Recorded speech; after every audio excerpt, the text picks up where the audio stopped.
These mistakes will take away your JEE dream.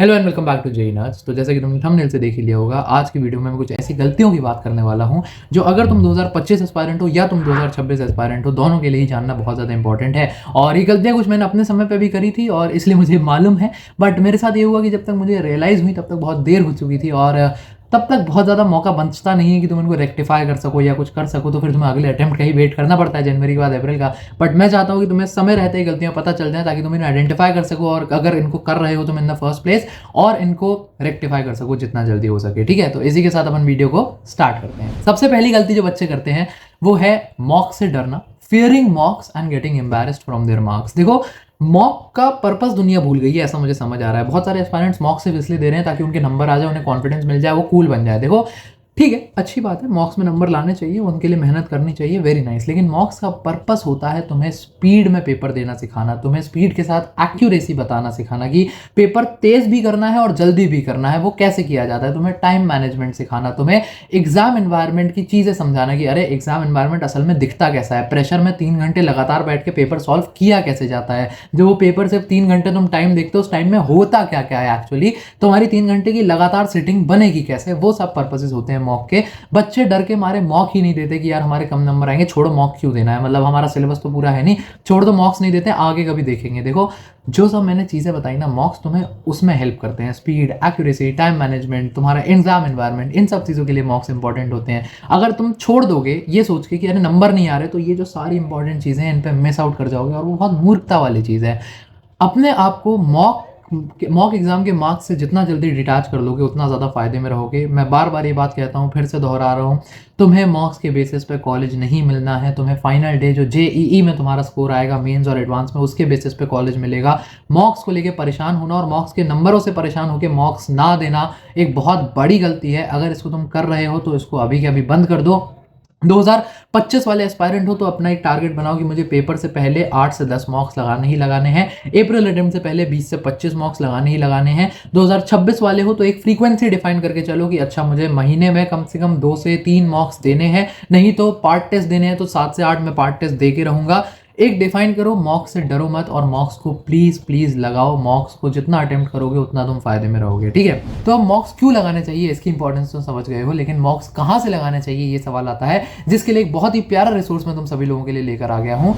Disha publication ने तुम लोगों के लिए इंट्रोड्यूस कर दिया है नए पैटर्न, नए सिलेबस पे बेस्ड मिशन पॉसिबल, जहां पे वो 15 मॉक टेस्ट दे रहे हैं तुमको जेईई मेंस 2025 और 2026 के लिए। इसके कुछ कुछ की फायदे हैं जो यहाँ पे तुम स्क्रीन में देखने वाले हो अभी। सबसे पहली चीज, नए सिलेबस नए पैटर्न पे ये बेस्ड है। तुम्हारे ऑप्शनल क्वेश्चंस वाला जो अब एनटीए ने चेंज करा है वो यहाँ पे इन्होंने इनकम्पास कर लिया है। दूसरा, जो भी सारे सवाल हैं, सारे सवालों के इन डेप्थ एकदम तुम्हें सॉल्यूशन बढ़िया से दे दिए गए हैं, जिससे तुम्हारे अगर कोई सवाल फंस जाता है तो उसका सॉल्यूशन वगैरह तुम्हें मालूम हो। एनसीईआरटी लोकेटर इनकी बहुत ही प्यारी चीज है, एनसीईआरटी में कहाँ पे रिलेवेंट थ्योरी दी हुई है उस सवाल से रिलेटेड वो तुम लोकेट कर सकते हो। ओएमआर शीट से प्रोवाइड करते हैं, उससे आंसर वगैरह टैली करने में बहुत ज्यादा आसानी होती है। एक बहुत ही क्रेजी चीज जो इन लोगों ने इस मॉक टेस्ट सीरीज के साथ दी है वो ये है कि हर चैप्टर का तुम्हें एक स्नैपशॉट टाइप का एक सीन दे दिया है, जैसा तुम स्क्रीन पे देख पा रहे हो। इसमें फटाफट फटाफट सारा तुम्हारा क्विकली रिवीजन हो जाता है। तुम पेपर देने बैठे उससे पहले क्विकली रिवाइज करना चाहते हो तो उसके लिए भी बहुत सही चीज है।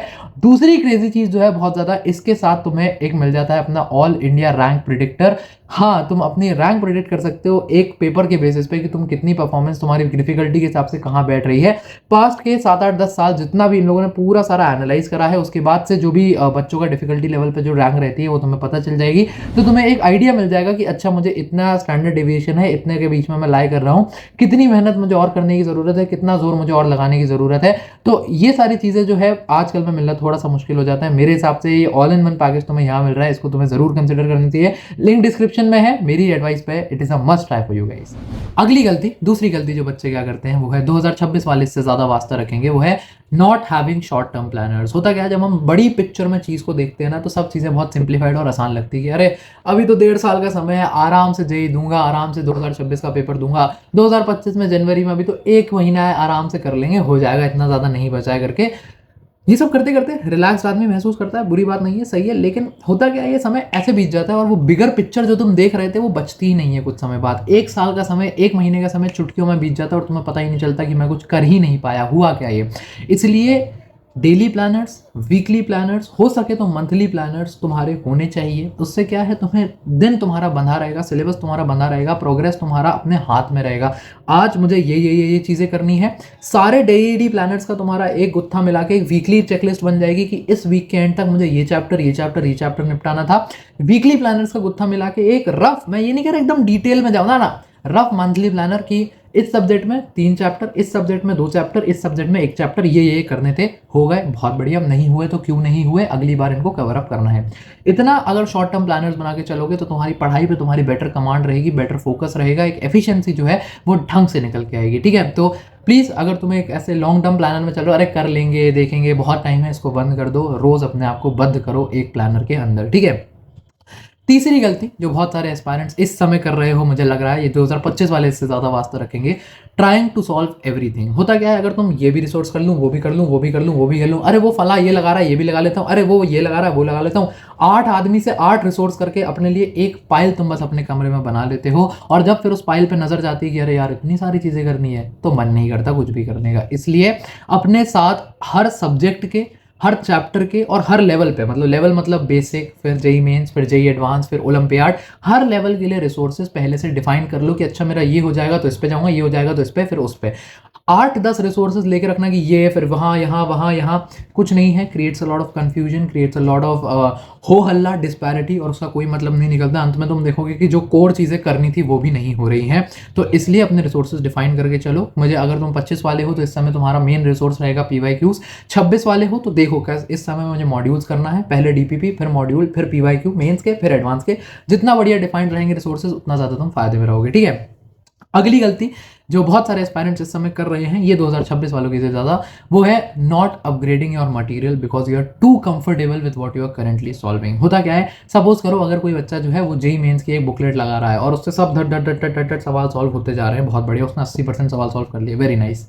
अब क्या उसको वही लगाते रह जाना चाहिए? नहीं। क्यों? क्योंकि अब उसमें स्कोप ऑफ लर्निंग बचा हुआ सिर्फ 20 या 15% ही बचा, जिसमें जो तुम नए सवाल देखोगे, जो नए लेवल के सवाल देखोगे, जो तुम्हारी थिंकिंग कैपेबिलिटी को बढ़ाएंगे, वो तुम्हारे कुछ मिल ही नहीं रहा उसमें। बस बच्चे मैंने देखे हैं कि एक रिसोर्स कर रहे हैं, जैसे एक किताब है SL अरोड़ा करके फिजिक्स की किताब आती है, उसका लेवल बहुत ज़्यादा नहीं रहता है, मैंने खुद सॉल्व करी है। DC पांडे, HC वर्मा, इन सब से काफ़ी नीचे रहती है। अब तुम्हें वो, क्योंकि उसमें सवाल तुमसे सॉल्व हो रहे हैं, क्योंकि वो तुम्हें बुक कॉन्फिडेंस देती है, तो दर दर दर दर अब तुम वही सॉल्व करे जा रहे हो। तो तुमने सीखा कहाँ? तुम उसी लेवल पर रह गए, तुम्हारा लेवल तो अपग्रेड हुआ नहीं।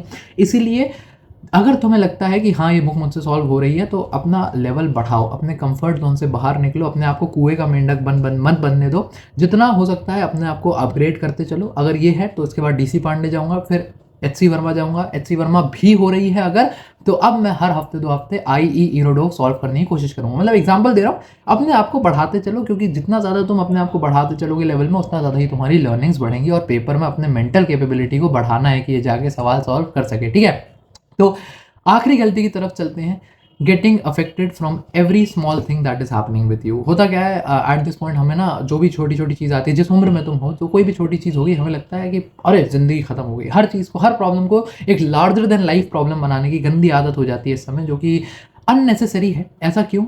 एक छोटा मॉक में नंबर नहीं आए, किसी ने बेहतर सवाल सॉल्व कर लिया, किसी टीचर ने कुछ बोल दिया, मम्मी ने कुछ बोल दिया, कुछ भी आसपास किसी दोस्त से लड़ाई हो गई, कोई भी चीज़ तुम्हारे एग्जाम से एट दिस पॉइंट बड़ी नहीं है। उसको अपने एग्जाम के बीच में मत आने दो। तुम्हारा पेपर तुम्हारी टॉप प्रायोरिटी होना चाहिए। तुम जब बड़े हो जाओगे तो तुम बाद में जाके रियलाइज़ करोगे, अरे यार मैं किसी छोटी चीज़ पर हो रहा था, अरे एक मॉक के पेपर पे मैं परेशान हो रहा था, एक मॉक के मार्क्स पे तो उस पर मैं परेशान हो रहा था, अरे वो दोस्त की छोटी सी लड़ाई पे मैं इतना परेशान हो रहा था। ये सब का कोई एक्चुअल में सिग्निफिकेंस नहीं होता है। अगर किसी से कुछ हो भी गई, चीज़ें हो गई, अपने आप को एक इक्विलिब्रियम में रखो, ज़्यादा खुद को मत अफेक्ट होने दो, अपने गोल पे नज़र रखो। और ज़्यादा भी दिक्कत हो रही है ना, तो एक थोड़ा एंगर उसमें आ जाओ कि अरे मैं पलट के जवाब दूंगा। मॉक में कम नंबर आया ना, इस मॉक में कम नंबर आया, 100 नंबर आए, अगले में 200 ला के दिखाऊंगा। इसने मुझसे आज बेटर जवाब दिया है, अगली क्लास में मैं 2 जवाब चढ़ के दूंगा, वो भी सही जवाब दूंगा। थोड़ा सा अपने अंदर एक फायर लेकर आओगे तो ये देखोगे जो छोटी छोटी चीज़ें आसपास हो रही हैं अपने आप कम हो जाएंगी, अपने आप सही हो जाएंगी। बाकी लाइक और सब्सक्राइब करने को मैं ज़्यादा बोलता नहीं हूँ वीडियो को, ज़्यादा क्या कभी ही शायद कभी बोला होगा। बट हाँ, अगर कुछ बच्चे कमेंट्स में तुम लिखोगे कि भैया I will not make these mistakes and I will crack JEE 2026, तो मुझे बहुत अच्छा लगेगा कि 1-2 बच्चों तक तो ये बात पहुंची। ज़्यादा बच्चे तो देखते नहीं हो, बट 1-2 बच्चों तक तो ये बात पहुंची और शायद उनकी थोड़ी मदद हो जाएगी। अब बाकी पढ़ाई करते रहो, कोई भी दिक्कत वगैरह हो तो वो भी तुम कमेंट्स में ड्रॉप कर सकते हो। All the best, bye bye.